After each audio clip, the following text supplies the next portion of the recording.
Start. I have gone through the case laws.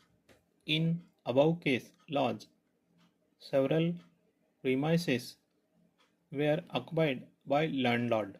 However, in case in hand, though family members are occupying some of shops in the suit building, however, the specific need of every member and not having that much member of shops or sufficient place is proved by the plaintiff.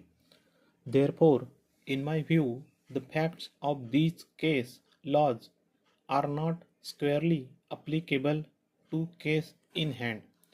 It is mentioned that if landlord is really serious about starting new business, he would not have wait for period of 2 years for taking action to recover possession. In support of submission, learned defense counsel relied on Mathula versus Radhelal 1974 DGLSSC 164. In case in hand, there is no evidence adduced by defendant that after emerging the need of suit premises, plaintiff did not taken any efforts for eviction and merely sit idle. On the contrary, it is observed that his daughter-in-law started business of cloths and another son is doing handloom business on road.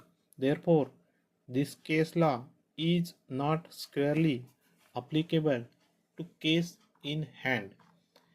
It is mentioned in written argument that in case law it is observed that grandson was settled and therefore no further need of the premises. However, it is seen that defendant failed to appreciate the fact in hand that need of family members of plaintiffs are in existence and it was not vitiated. Para.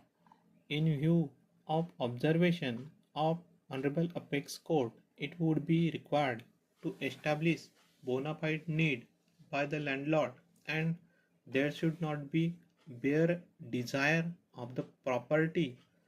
In this scenario, taken into account the evidence on record, it is observed that plaintiff successfully established that their need is remained in existence and for survival of their family they are in need of the suit premises. It is categorically admitted by witnesses that they are in need of suit premises. Hence, I answer point number 1 in affirmative. Para. Defendant had been cross-examined by plaintiff. It appears in his cross-examination that he is having another shop in the same locality. According to defendant, he is utilizing that shop as warehouse to keep the article. It is also admitted that his wife having a shop or on her name. It is observed that these facts did not disclose by defendant in the pleading and in the affidavit. Initially, he denied that his wife is having shop.